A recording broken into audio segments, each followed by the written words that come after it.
This is the Hiking Through Life podcast. We've all been gifted a journey called life. Let's see where the journey leads us today.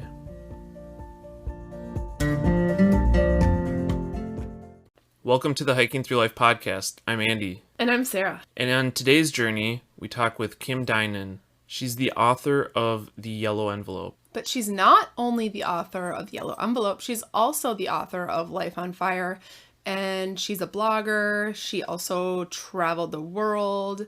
She basically did that because she just wasn't finding total happiness in what she was doing in her day-to-day life. And I think this interview with her was super enlightening and important for anybody who has the opportunity to do something like this. Not necessarily travel the world, but something along the lines of living your dreams and seeking out what you really want in life.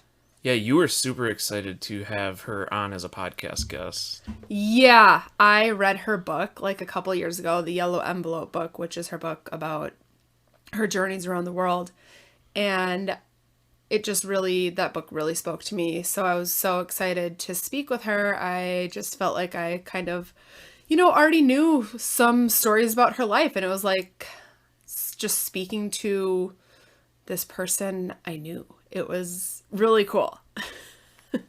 Yeah, you guys discussed her travels, how she got to making that decision of, giving kind of everything up that she originally had, like her job, her house, and doing this travel, and then eventually getting to writing the story, The Yellow Envelope.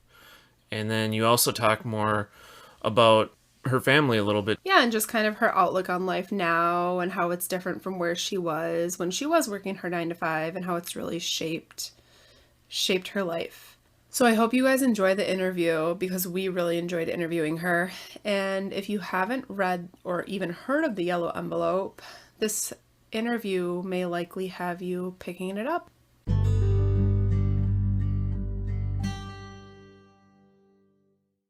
Welcome to the Hiking Through Life podcast. Today we're joined by Kim Dinan, who is a traveler and an author, and she wrote the book The Yellow Envelope, but has also traveled all over the world and continues to blog and travel with her kid and husband. Kim, can you give us a little background about your whole story? You were living in Oregon, working a 9-to-5 job.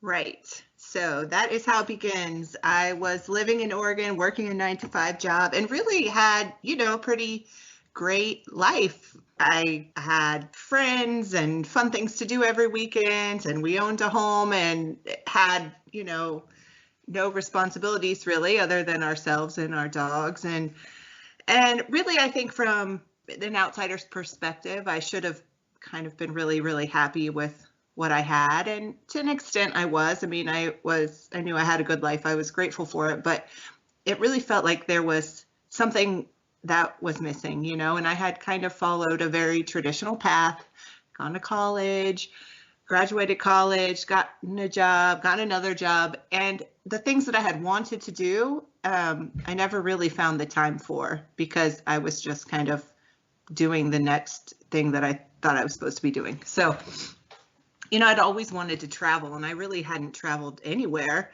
And so I just kind of couldn't lose this sense that there was something else out there for me to do. And then, of course, the feeling just kept getting stronger and stronger until I really couldn't ignore it anymore.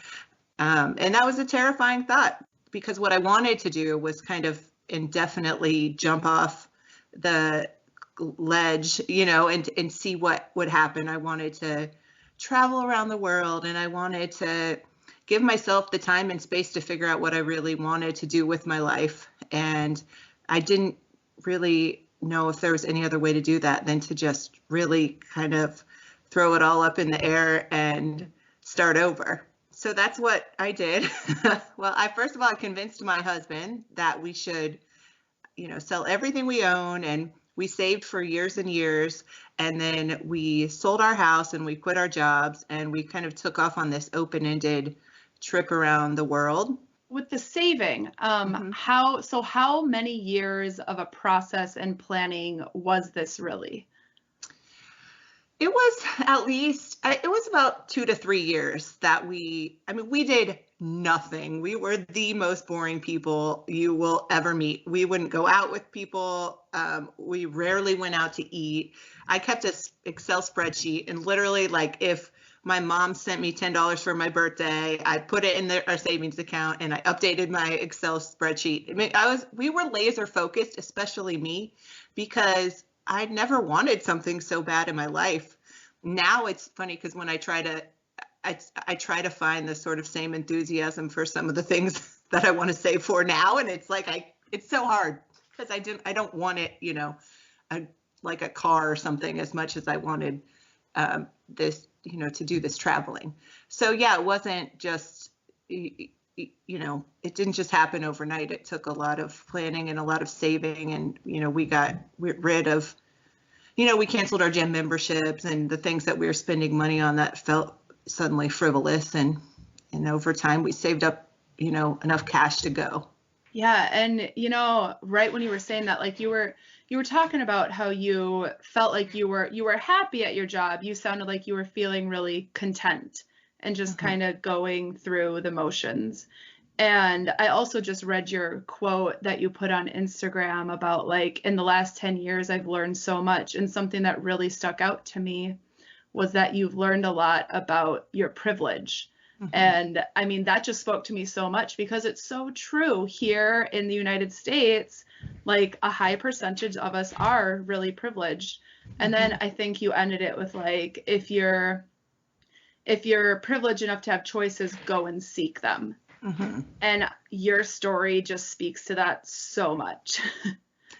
Right. I mean, there's nothing as eye-opening as, travel to show you how extremely fortunate you are, just by, dumb luck that you happen to be born in the United States to the parents that you were born to. And when I said that on Instagram, I didn't just mean the privilege of being, from the United States and traveling, but also the privilege that I see that I have over, other people in the United States that don't have the same privilege for no good reason except for that socially, the way things have been.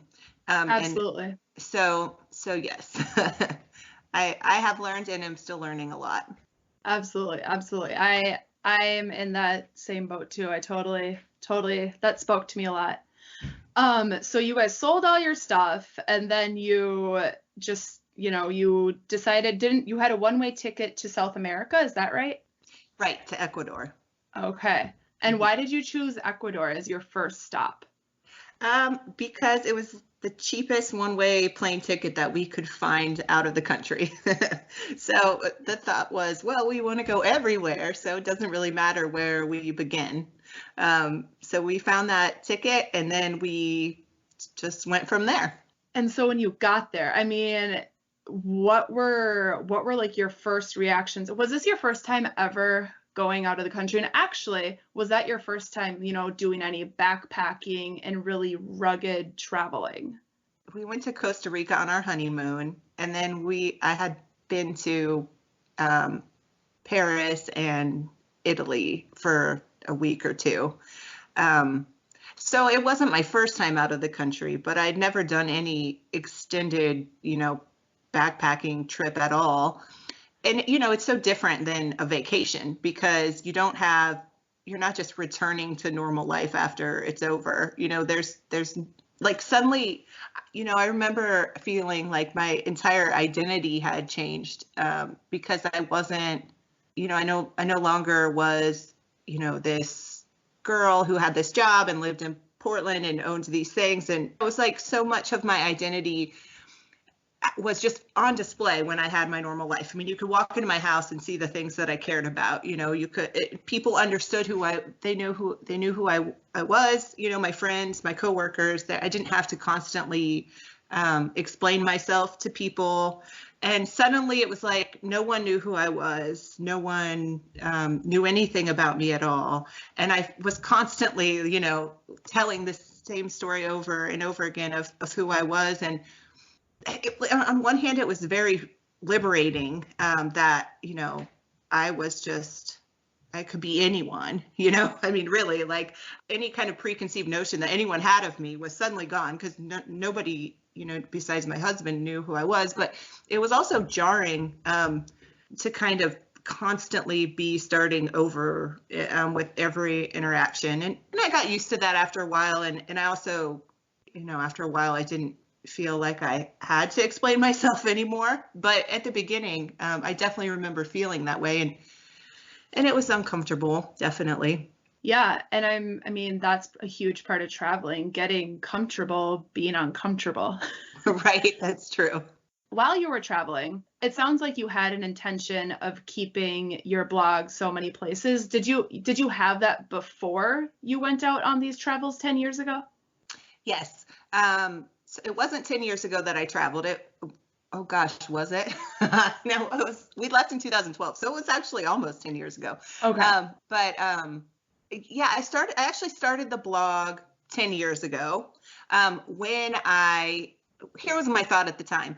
I thought that I was the first person that had ever come up with the idea of selling everything I owned and, traveling around the world, because I'd never met anyone who had done that before. And it seemed so crazy. And then when I Googled it, all these other blogs came up, and I thought, oh, I'm not the first person that ever thought of that. In fact, there's all these other people doing it. And those blogs were so inspiring to me because they showed me that it could be done. So I started my own blog as a way to kind of keep myself on track. If I could go to a place on the internet and write about what I wanted to do and why I wanted to do it and how I was getting closer to doing it, it kept me motivated through these years of feeling like, gosh, is this ever going to happen? And then, I also hoped that someday other people would read my blog, that, the next kind of person in my shoes who thought that they're the first person that ever thought about doing this would Google it, find my blog and see, okay, if she did it, then, maybe I can do it too. Yeah. So, okay. So you had some intention of keeping the blog, but the book itself, did that happen kind of during your travels? Had you always wanted to write a book all your life? Well, I mean, yeah, I've always wanted to be a writer. I always felt like I was a writer. But I wasn't writing, which is essentially basically the only thing you have to do to be a writer. And I wrote a lot when I was younger. And then, like I said, life kind of got in the way and I had a full-time job and blah, and I didn't prioritize it anymore. But that was such an essential part of me that was missing. So the blog kind of gave that back to me. As far as the book goes, I kind of always kept this quote in my head, which was that you can't sit down to write unless you first stand up to live. And I felt like I didn't have anything to write about because I hadn't done anything besides things that were very common to a lot of people. So, I felt like, well, maybe I'll go out and live this adventure and maybe I'll have something to write about. But then when our friends gave us this gift, which ended up, becoming the title of the book, The Yellow Envelope, suddenly I thought, oh, this could be a story. But it took many years of living it and then coming back to it to realize, okay, there's something here. There's a story worth telling. Yeah. And so they gave you this yellow envelope, and it was, how much money was it again? It was $1,000. Okay. And it stated that you could use it on whatever you wanted, whenever you wanted. And your book kind of walks you through all of the decision making and process and the thought process and the feelings that you have when you're giving that away. So, can you just give us one example of somewhere you gave money to in your story? And then we'll make people just read the rest. Yeah. Well, maybe I'll tell you an example of a time that I didn't give the money away, but wanted to, because that was, I learned so much about giving through that experience and how uncomfortable it is. I mean, I think it stops a lot of us from these small daily kindnesses that we could provide people. not just with money, I mean, in a lot of other ways, because it's awkward to ask someone if they need help or, um, to chip in any kind of way. Just like, for example, today it was raining here, and there was a guy on the side of the road whose car was stuck in the mud. And, I'm like driving my kid to school, and I'm like, I should have stopped, but I didn't stop for a lot of reasons. But, one of them is just like the awkwardness of approaching a stranger to do something good. I mean, that's a small example. What I found was when you say that, I get that too. Yeah, like it's because your book is so much about the kindness of strangers. Well, another thing that this experience taught me was not only a little bit about giving, but more so about receiving, and how to graciously receive something, how to just accept a kindness. Because by accepting a kindness, it's another form of kindness to the person who is offering that kindness to you. Like sometimes, someone might offer you something and it's nice and you maybe even need it. I don't even know what. Like, let's say the rowing machine at the gym, okay? And you're like, oh, no, don't worry about it. It's okay. But, if you just said, oh, thank you so much, I really appreciate that, the person that offered it, it really lights them up in a different way, And I learned that. I learned to be a better receiver as well as a giver, because, at the end of the day, it was only $1,000. It's not a small chunk of money. And in some of the countries I visited, that's an extreme amount of money. But still, it's really about sort of the gesture behind the giving than it is about the amount of money that's being given. Yeah, like your friends wanted you, they had no intention of what you were going to spend this money on. Right. But you guys chose to spend it on people who kind of needed it.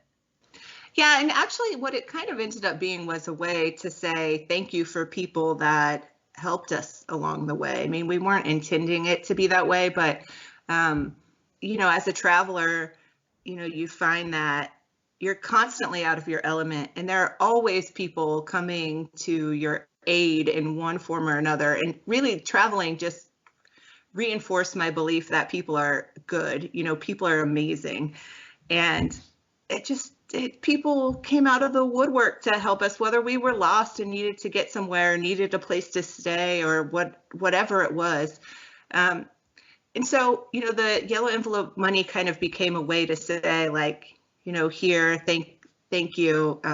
This is, a little something that we want to use to express our gratitude, as well as, of course, telling them, if we could, because sometimes we couldn't even speak the language, how grateful we were. So do you think, had you not decided to sell all your stuff and just continue your job, do you feel like you still wouldn't be fulfilled today if you would have continued that life? And do you think like you're being grateful and showing gratitude towards people would be a little more challenging? I mean, I don't know. I think for sure what would have happened was that I would have always wondered what my life could have been like if I had, done what I had dreamed of doing. I mean, would I be day to day? Would I be, kicking myself? I don't know, but I think somewhere deep down, that nagging feeling that I had that sort of started me on this path to begin with would have always been there. And that was a feeling that got more uncomfortable over time, I'm really on the other side of this now, because I'm like, I was in my late 20s, early 30s when I was quit my job and traveling. I mean, I'm getting closer to 40 now. I have 2 kids. Like, my life is so very different than it was when I left to take this trip. And yet I feel so very comfortable about where it is. And I thank my lucky stars every day that I did that when I did it, because it was a good time in my life to do it. And I got to move forward with no regrets. I mean, my husband and I say to ourselves every day, it's the best decision we ever made. And in some ways it set us back a little bit. I mean, I guess like if you look at it strictly from like a keeping up with the Joneses kind of thing, which I don't like, I don't live my life that way anyway. But I mean, the experiences that we had that we carry inside of us, I mean, there, it's amazing. And just the way that I look at life now, the possibilities of life, I kind of know that it's like we really can do what we want to do if we set our minds to it and, focus on it. It's not going to happen right away, but it'll happen eventually, whatever it is. Yeah, absolutely. And it just kind of like ties back to like, just if you have opportunity to live your dream, go do it. And Right. you guys Like, totally did that. yes. And I yes. remember reading too, like one quote that stood out to me in one of your blog posts, maybe from when, like many years ago, you wrote like, if you wait for all the stars to align and that 6-figure location job offer to come to you, you're going to be waiting forever. Plan, save, and take the damn leap. Yeah. And I loved that quote. So the book, did it really, like, you were writing all along your travels, but did the actual like process of writing the actual Yellow Envelope book, was that something that you did more so when you were back, and were you just taking notes along your journey and blogging along your journey? Yeah, I was blogging. I was keeping a journal, and then I kind of sat down to work on the book. We were technically still traveling. I mean, we had rented an apartment in Mexico, and we were like with the sole purpose of, okay, we're going to stay in one place. We're going to focus on, I wanted to focus on writing the book. And we also decided we were going to try to see if we could have a baby. So, we sort of settled down in one place. I mean, we're still living out of our backpacks, with the intent of, kind of focusing on these new things that we And wanted. this was in Mexico. Yeah. So, yes. And how long was that one for? We were there, well, ultimately, we were there for a little less than 6 months because I did get pregnant. And then our original plan had been like, oh, we'll just have the baby in Mexico. But then, I was really sick and it was really hot, and I just suddenly that did not sound like a good idea anymore. So we left Mexico and went back to the States. And is that when you decided to come to North Carolina?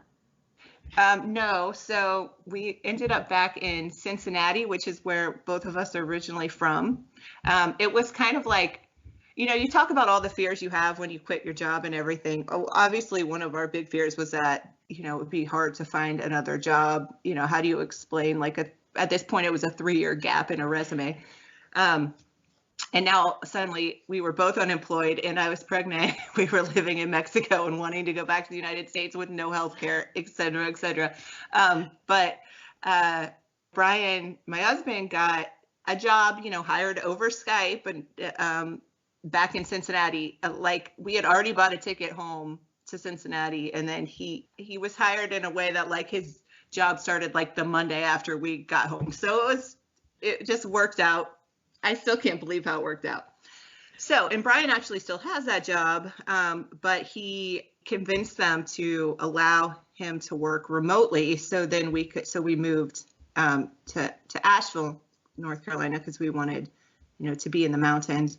And I work remotely because I'm a freelance writer. So there's a lot of places for mountains.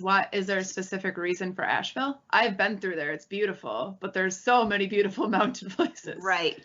Yes. So the reason for Asheville was that we had a daughter at this point, and both of our families were in Ohio, and we wanted to be able to, we wanted her to know her grandparents, but we didn't necessarily want to stay in Cincinnati. And so Asheville was kind of like a good compromise. It's a 6-hour drive, but we still get, the outdoor lifestyle that we wanted. So that's why we chose Asheville. Awesome. Yeah. We drove through it, and I could see why you would chose it. I mean, I'd spend days and days there if I could. Yes, awesome. It's beautiful. Back to this whole book thing. I mean, so you were kind of blogging along the way, but really when you specifically set out to write the book when you were in Mexico. Is that what I'm hearing? Right. Like I wanted to tell the story of the Yellow Envelope. It felt like a way to not only tell a good travel story, but to honor the gift and the friends that gave it to us. And it is about giving, obviously, and it's about travel, but it's also about it's kind of a coming of age story. You know, it's about my own personal journey.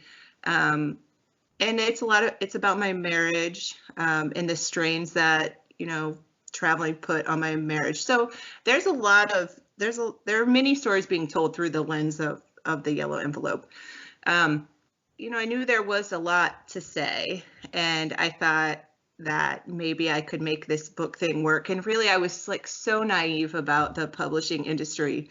Thank God, or else I never would have gone for it in the first place. And I mean, yeah, to say that you were so naive about it, but I mean, I think anyone doing anything for the first time, I mean, we're all kind of crafting and learning along our journeys, right?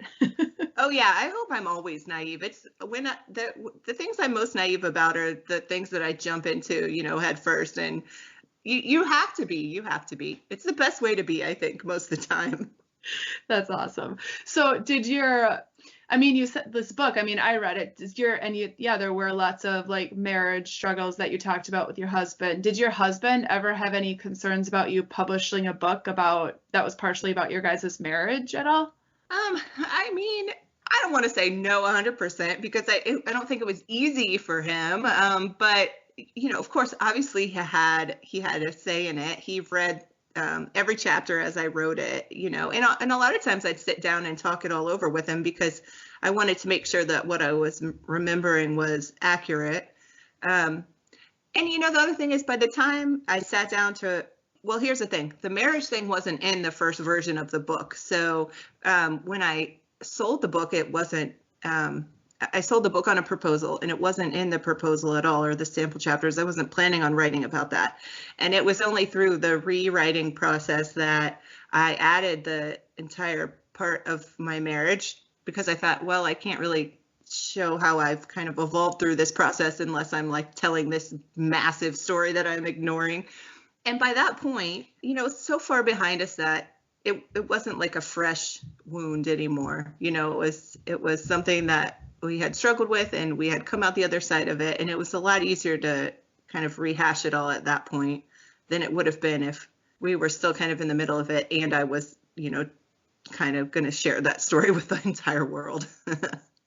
Yeah, that makes a lot of sense. It's now it's history now. It's in the past, and it's just kind of a part of who you guys have become at this point, really. Right. Yes. Yeah, because even in the book, you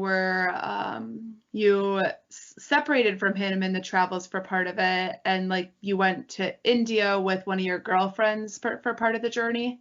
Right. Yeah. Yes. So we separated for a while, and I went to India with actually two women that I had never met before, but they were also bloggers. And we had kind of connected when we were writing about this, our desires to go traveling. And one of them had suggested doing this thing called the rickshaw run in India, where you drive a 3-wheeled motorized rickshaw through India. And so for whatever reason, I agreed to do that.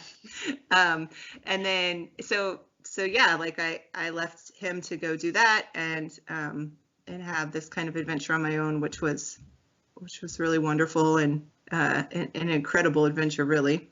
One thing that I think really stood out too in this book was like you weren't living like this luxurious travel lifestyle when you were out there. I mean, you were living like the real rugged traveling lifestyle. You were staying in hostels, and were you camping part of this? Yeah, we did. That part's not in the book, but yeah, we did. We actually spent a year camping around the U.S. Oh yeah, where you guys were working for Backpacker magazine. Right. Yes. Yeah. But in your travels during this whole journey, what's your most favorite spot you stayed and really got to know the culture and the people? I mean, that's probably a really hard question. It's really hard. Yeah, it's really hard. There are so many places that I love for many different reasons. I mean, Ecuador was an amazing country. The people were so warm. I mean, it's beautiful. India, of course, I absolutely loved because it was just so very different than what I was used to. And again, the people were so welcoming and open-hearted. And, I think that's sort of what it is more than anything else when you go to a place where people are, genuinely curious and friendly, and, the experience is always about the people that you meet. But yeah, I mean, there wasn't a single place we traveled that I thought to myself, oh, well, I'm not going to, I never want to go back there.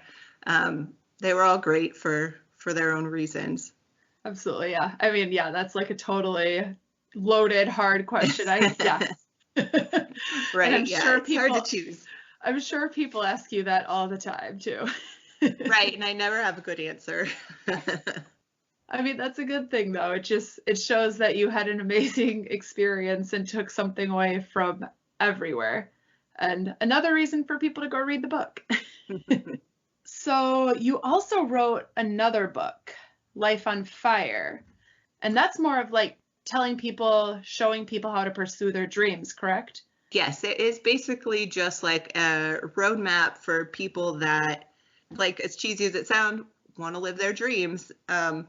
Because once I was traveling, once I'd gotten through all of the fear and every single person and thing and self-doubt that told me that this was ridiculous and I shouldn't do it and I was ruining my life. And once I was on the other side of that, I was like evangelical about having done it, about like, I just wanted everyone to know, if you can get through these things, and I always say fear is not a red flag. If being terrified of something doesn't mean that it's a bad thing to do. It just means, that, all the best things are scary. Keep going. So I just really felt fired up about this and wanted to kind of share kind of a step-by-step things that I encountered, kind of going through this process of doing this thing that was so important to me, from everything from the fear to the naysayers, because I had a lot of people trying to talk me out of it. When you say a lot of people, was it mostly like family and friends that were kind of talking you out of it, saying you're crazy, like don't give up what you have? Yes, essentially, yes. Everyone, especially my mother. She was like, she just begged me to take the money that we'd saved to travel and to buy a bigger house with it. That's what she wanted me to do. And I get it. I mean, now that I have kids of my own, I'm like, oh, I understand why this was probably really scary for you. But yeah, I mean, there were a lot of people, friends included, some, not all, but some of them that, they didn't want to lose me. They didn't want to lose a friend. And I get that as well. And do you feel like you lost any friends through this process? No, ultimately, no. There were just some rough patches. It hurts your feelings when you really want to do something and you feel like you can't talk about it with certain people because, they're maybe not 100% supportive. But, all those were such little things really in the big scheme of it. But at the time they feel big. And, I think it's enough to stop you if you're not totally sure of, what you want to do. Yeah, absolutely. So after you guys came back from Mexico, or wait, were you back working for Backpacker magazine? Was that before or after Mexico? So that was before. So we were, kind of traveling. We were traveling, around country to country, backpacking. And then we saw like this thing online that Backpacker magazine was hiring like a road team to drive around the country and camp and talk to people about backpacking. And we were like, we could do that. That's like our dream job. There's no way we'll get it, but we should apply. So we were like in Budapest or something, I remember, and we were just like out on a walk and we set up this was like literally we didn't have a cell phone, but we had like an actual camera. Remember those? And we like filmed a video on our camera to like apply for this job. And then we went back to wherever we were staying and the internet was bad and we barely get it uploaded. And we finally did. And we like sent it off and forgot about it. And then they reached out to us. And so we interviewed for this job and we got it. At the time when you applied, had you already decided that you wanted to be done traveling the world and you wanted to go back home? No, we didn't No, we didn't want to be done at all. We just thought that this was like a really awesome opportunity, and there's no way that we'd ever get this job, so let's just go for it. Um, and yeah, we were like in Vietnam when we got the job, and we had been planning on going, somewhere after that, Thailand or something. We still have never made it to Thailand because we had to get on a plane and go fly back, to the States to start this job. And it was so fun. And I'm so glad we did it. And we got to see, nearly every state in the continental United States. And it was awesome. We visited so many national parks and hiked who knows how many miles, and basically you were giving presentations on like backpacking 101 essentially. Yeah, we were talking about the 10 essentials of backpacking. And they gave us a car to drive, and they paid us and gave us like a stipend. And we just drove around and camped and gave these presentations about backpacking and met a lot of awesome people. And it was a lot of fun. Yeah, that sounds amazing. Yeah, it was. But to be honest with you, we only did it for 1 year, and we didn't want to do it for another year because we wanted to keep traveling. It was it was wonderful, but we were in the car sometime. We drove 30,000 miles in like 7 months or something like that. So, it was a lot of time in the car, and it had its downside. So we just kind of wanted to be in one place that felt like a little chaotic after a while. And so that was when we went to Mexico.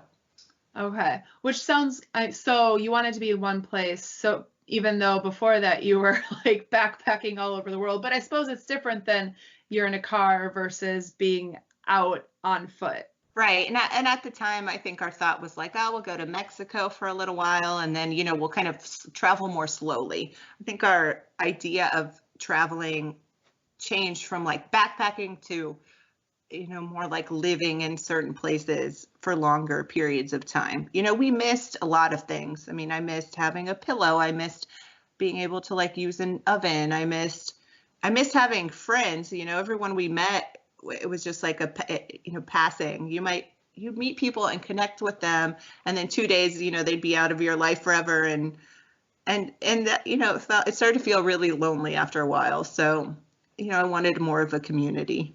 Yeah, that totally makes sense. I can relate with that. So you wrote the book, you wrote Your Life on Fire, job with Backpacker Magazine sounds incredible. Oh yeah, and sustainability, because you had your whole sustainability job in Portland, correct? Right. Yes. So that was what I did before I left. Worked in sustainability for the Water Bureau and the city of Portland. Yeah. And like, do you ever see yourself going back into that field, or is your heart set on being an author and freelance writer for the rest of your life now? I mean, I kind of feel like I am in that field in a different way. Because like one of my freelance jobs is I'm the outdoor news editor for Blue Ridge Outdoors, which is like a regional outdoors magazine in the Southeast and Mid-Atlantic. And so like I cover environmental news. It's just kind of like a different slant on the same thing. So I'm still kind of in that game, but I'm writing about it versus, sitting at my desk like, looking at spreadsheets of utility bills or whatever I was doing before. Sure. It's just kind of like the stars align and your path has led you to this. It's just like things just kind of fall into place when you let them. When you open doors for opportunity, things fall in place. Yeah. When it used to be when I was working before my 9 to 5 job, I would meet these coworkers, and you'd get to talking about your life, and they would say, oh, well, in a different life, I did yada, yada, yada. And I remember thinking, I'm never going to be the kind of person who's able to say in a different life, I did yada, yada, yada, because I'm just always going to work at this job for 30 years or whatever. I don't know. It felt sort of that, it felt like it was, I could just see, how it was going to go for the next couple of decades.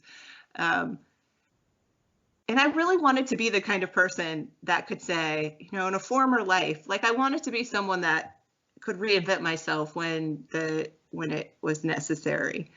And I don't know how I got on this tangent. It was something that you said, but when you open doors for opportunities. Right. Yeah. It's like that Steve Jobs quote about you know, you can only connect the dots by looking backwards.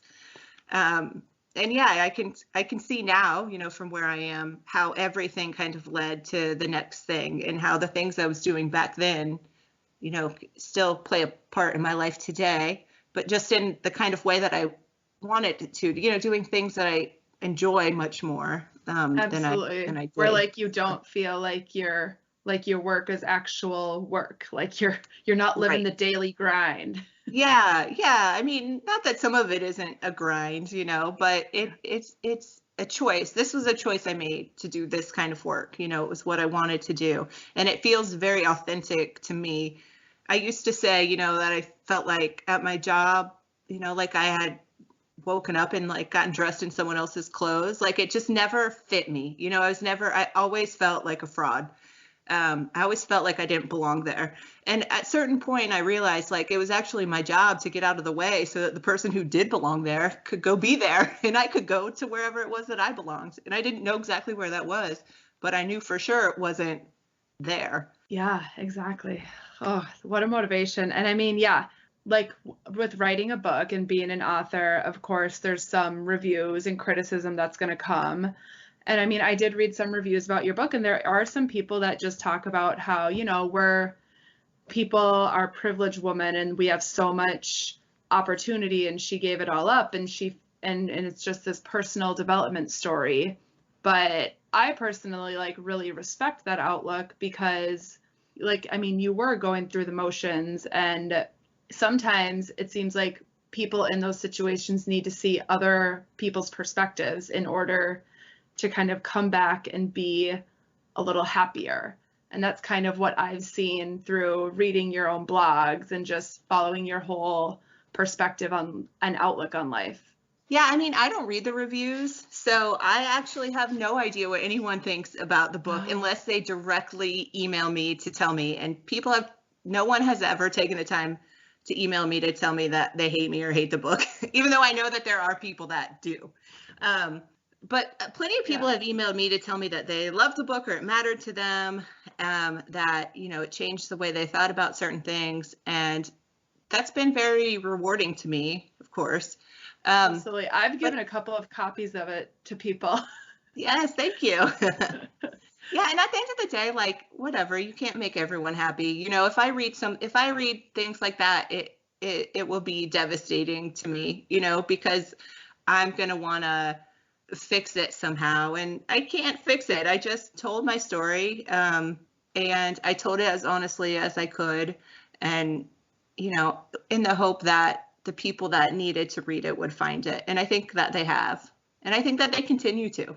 I love that. Yeah. So was adapting back to life in a house challenging and just kind of settling down again? Yeah, yes, it was.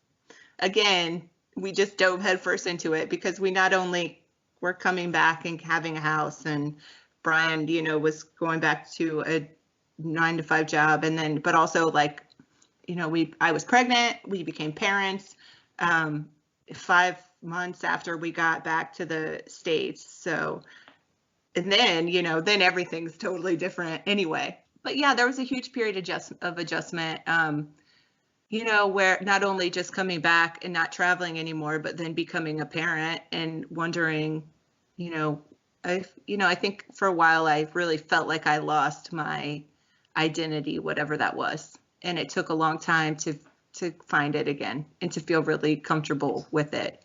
And I think I hung on to things for too long. Like for a while after our daughter was born, I was just like, oh, this is just, you know, temporary. We'll start traveling again. But that wasn't really what I wanted. But it was really hard for me to admit that wasn't what I wanted anymore.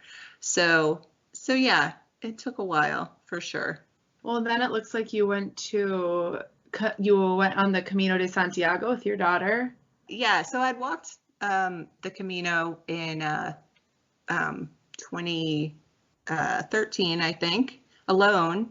I really like taking long walks, so it was a wonderful experience for me for many reasons. And then after, our daughter was born, she was 2 when I took her on the Camino, and I don't know, I just wanted to take a long walk, and I couldn't leave her at home. So walking the Camino with her felt like a really doable thing, much more so than like walking the Appalachian Trail or something, which, is a dream of mine that I haven't accomplished yet. But I couldn't, I hadn't done that before. And so I couldn't really see, and I didn't, I guess, have the motivation to figure out how I could, do that with her.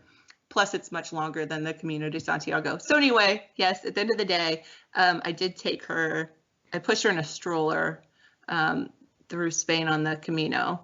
Did she do well for most of the time? Yeah, she did awesome. She loved it. She was a spoiled child, because I don't think that they see a lot of kids, in those small towns along the Camino. And so every shop, we walked into, someone was giving her an ice cream or a sticker. And I'm like, don't get used to this. This isn't reality.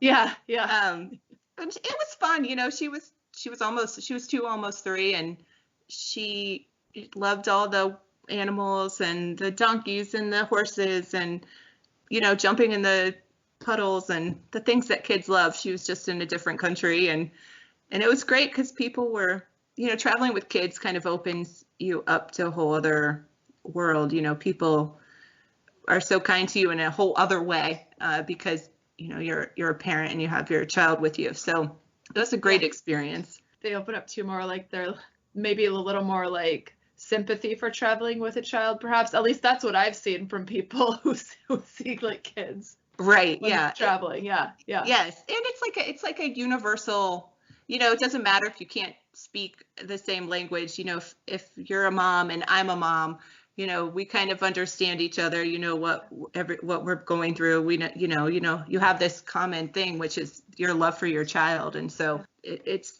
really levels the playing field, I guess, in that sense. And people were, even more open when I was with her than they were when I was, traveling with my husband or traveling alone. Yeah, I bet so. And yeah, just being with kids, they have a whole other perspective on the world, and just they're naive themselves. Yeah. I mean, it was so fun to see the world through her eyes, and it's something now that I have 2 kids now, and we definitely plan on traveling with them someday.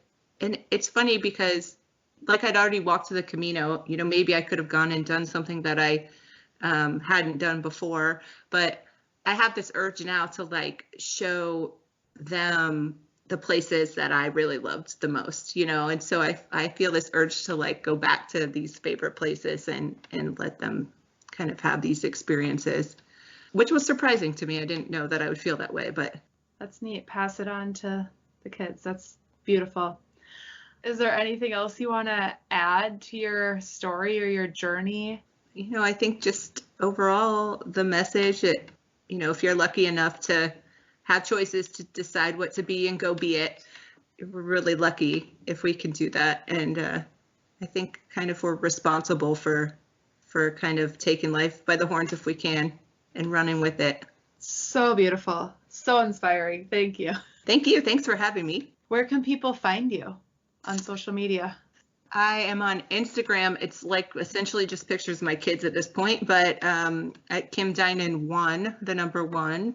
And I have a website, kimdinan.com, or my blog, which has not been updated in a while, which is so many places. You can find all my social media accounts linked from there. Awesome. Thank you so much. This has been awesome. Of course. Thank you.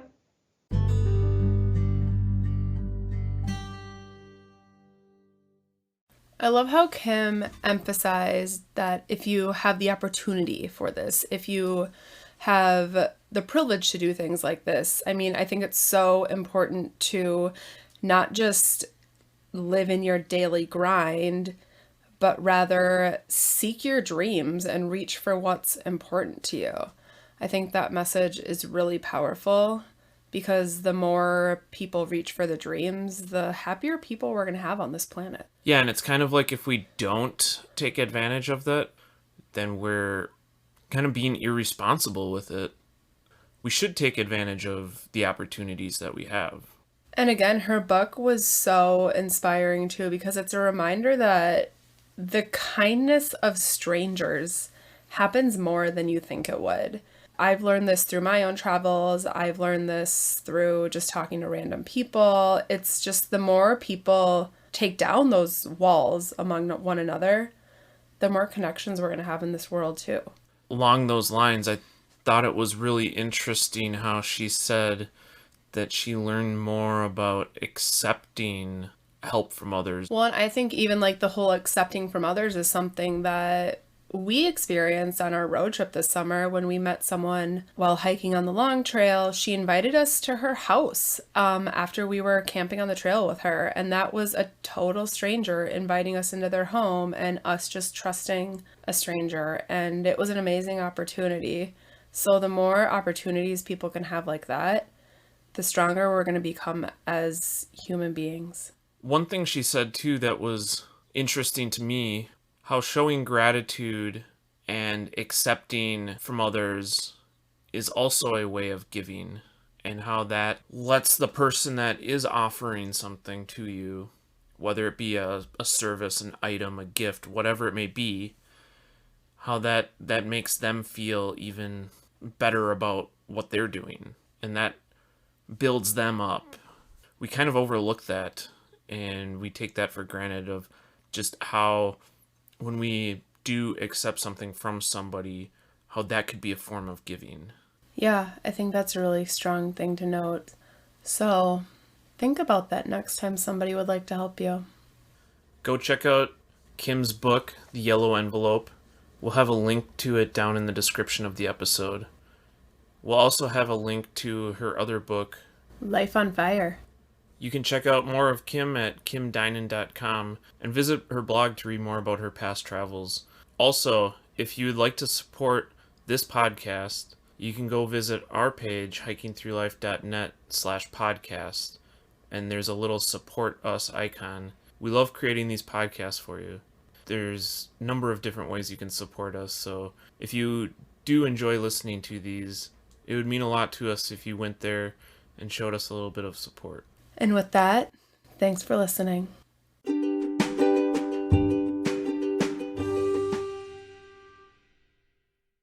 We love sharing these stories with you through the Hiking Through Life podcast, and we're so grateful that you listen to this podcast. If you'd like to support the Hiking Through Life podcast further, we have these amazing new t-shirts and water bottles. The t-shirts come in 4 colors, and the water bottles are perfect for trails, adventuring, or daily use. Consider checking them out at hikingthroughlife.net/shop. Use the code PODCAST and receive 10% off your first order.